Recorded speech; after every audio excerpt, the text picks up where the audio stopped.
trimming, so that's pretty good. So during class I went out to the slab roller and slabbed this piece of clay out. It's about 3/8 inch thick. It might be a little thick, but you know, on slab work it's better than thinner. So I'm going to place this now over this form, and I'm going to push it down.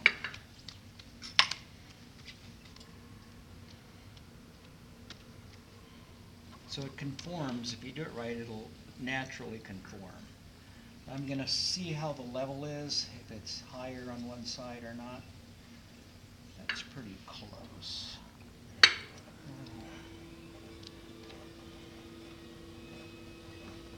Doesn't have to be perfect because this is handmade.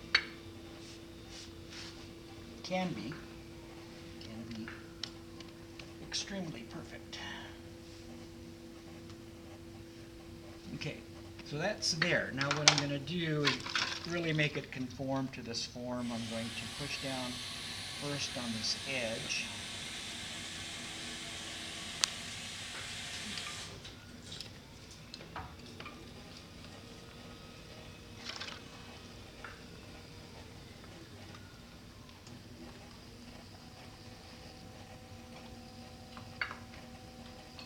And if I want it perfect, I can use this tool to cut it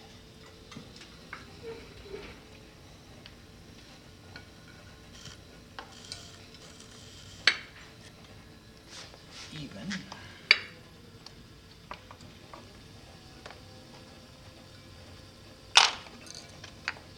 I'm going to finish the slip here as best I can.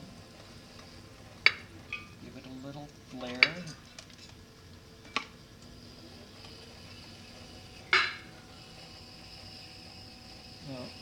A lot of times when I started doing this earlier, I wasn't intentional, but really, you know, would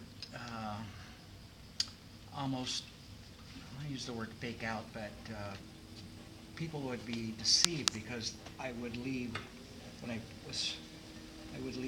throwing rings in here, so it did look like it was hand thrown. So you can do that if you want, not necessary.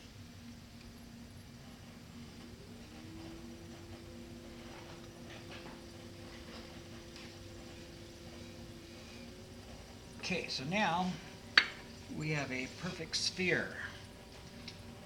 If you flatten this off, you could have it with a flat bottom, but you know, I go one step further. What I do next is score this surface right here. And then I take a ball of clay, it's maybe less than a ½ pound, and squeeze that on there really well. And then I center this mound of clay once it sticks.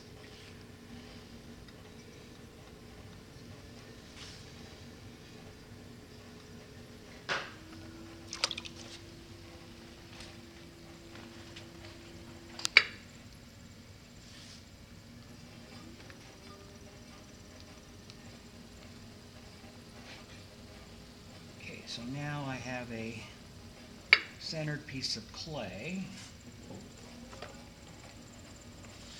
and now I'm going to sink a well.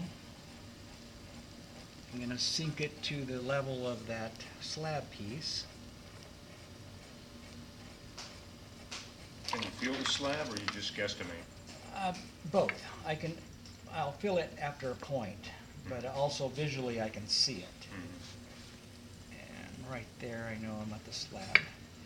And then I'm going to throw this up. Doesn't take a lot.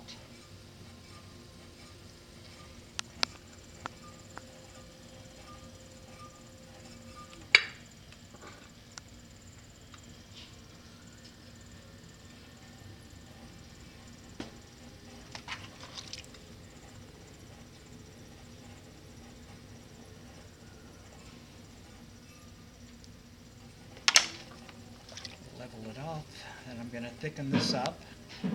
You can do thickening either the way I'm doing it right now, I'm pinching and pushing down with the sponge, or you can always use this tool.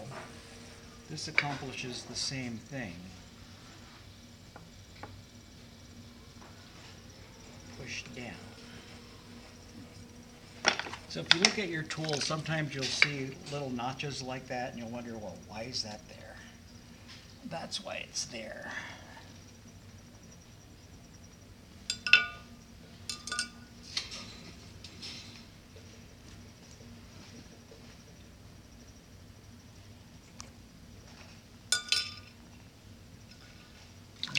Then I'm going to make it obvious that this is a joined piece. You could blend it right in so it's not obvious. Get the water out. So the beauty of this method